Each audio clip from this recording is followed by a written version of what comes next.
જય શ્રી કૃષ્ણ. આજે આપણે ભગવદ્ ગીતાનો અધ્યાય 1 શ્લોક બાય શ્લોક ડિસ્ક્રિપ્શન જોઈશું. પહેલા જ અધ્યાયના પહેલા શ્લોકમાં ધૃતરાષ્ટ્ર સંજયને પૂછે છે કે હે સંજય, ધર્મક્ષેત્ર કુરુક્ષેત્રમાં મારા અને પાંડુના પુત્રો શું કરી રહ્યા છે? ત્યારબાદ શ્લોક સંખ્યા 2 અને 3માં દુર્યોધન દ્રોણાચાર્યને પાંડવોની સેના બતાવે છે અને પોતાના સૈન્ય પર ગર્વ વ્યક્ત કરે છે અને એમની અંદર જે અહંકાર છે એ પણ આમાં દેખાઈ આવે છે. શ્લોક સંખ્યા 4 અને 6માં બંને સેનાના મહાવીરોના નામ આવે છે. કૌરવોના પક્ષે ભીષ્મ, દ્રોણ, કૃપાચાર્ય, પાંડવો તરફે ભીષ્મ, અર્જુન, ધૃષ્ટદ્યુમ્ન, દ્રુપદ એ બધા મહાન યોદ્ધાઓનું વર્ણન આવે છે.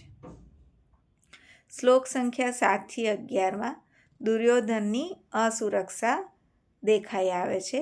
દુર્યોધન પોતાના પક્ષમાં કેટલા બધા યોદ્ધાઓ છે એની ગણતરી કરે છે અને ભીષ્મ દેવ પોતાની સાથે છે અને કંઈ જ ગભરાવાની જરૂર નથી એ રીતેની વાત કરે છે અને ભીષ્મજીને વિશેષ આદર આપે છે.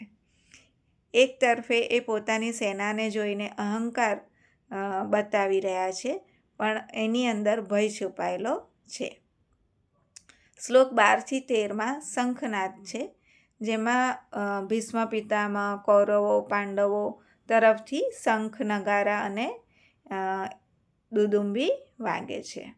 યુદ્ધની ઘડી આવી પહોંચી છે. શ્લોક સંખ્યા 14 અને 15માં કૃષ્ણ ભગવાન અને અર્જુન એક દિવ્ય રથમાં બેઠા છે ને પોતાના શંખ ફૂંકે છે તેનું વર્ણન છે. શ્લોક 16થી 18માં પાંડવોનો ઉત્સાહ બતાવ્યો છે. ભીષ્મ, યુધિષ્ઠિર, નકુલ, સહદેવ અને અન્ય યોદ્ધાઓ પોતાના શંખો ફૂંકે છે.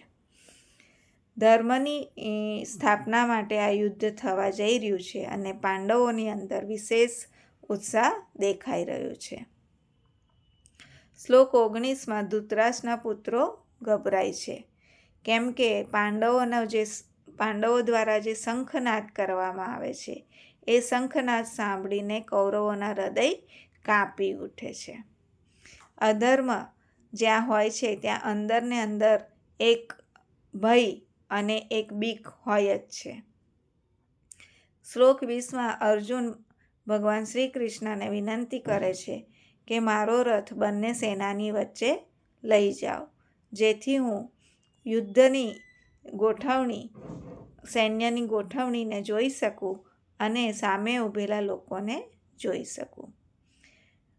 આ એક યુદ્ધ પહેલાં અંતરાત્માનો જે સામનો થઈ રહ્યો છે એની એક વાત છે.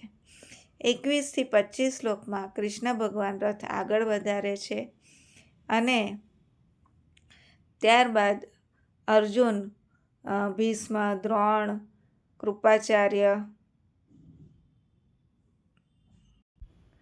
પોતાના ગુરુઓને જુએ છે.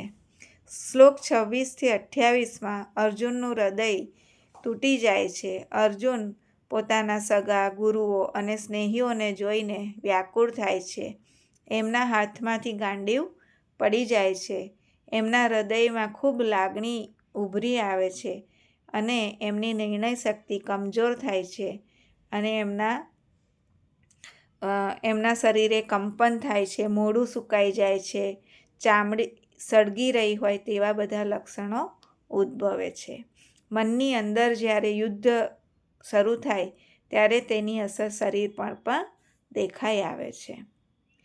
શ્લોક 31થી 35માં અર્જુન યુદ્ધ કરવાનો ઇનકાર કરે છે. એ કહે છે કે મને વિજય, રાજ્ય કે સુખ નથી જોઈતું. પોતાના જ લોકોને મારીને શું મળશે? એમની અંદર અજ્ઞાન વ્યાપી જાય છે અને કરુણાને લીધે એ પોતાની નિર્ણય શક્તિ ખોઈ બેસે છે. શ્લોક 36થી 38માં એ બતાવે છે કે હું બહુ મોટું પાપ કરવા જઈ રહ્યો છું. આ યુદ્ધ એક પાપ છે અને કુટુંબનો નાશ છે. જો કુટુંબનો નાશ થશે તો કુટુંબ ધર્મનો નાશ થશે અને સ્ત્રીઓ અસુરક્ષિત થશે. વર્ણશંકર પ્રજા થશે અને પિતૃઓને શ્રાદ્ધ મળશે નહીં. આ બધું શ્લોક સંખ્યા 39થી 44માં આવે છે. ત્યારબાદ શ્લોક 45-46માં અર્જુન કહે છે કે શસ્ત્ર વગર મારું મૃત્યુ પણ થાય તો મને એ મંજૂર છે, પણ હું યુદ્ધ કરવા માટે તૈયાર નથી.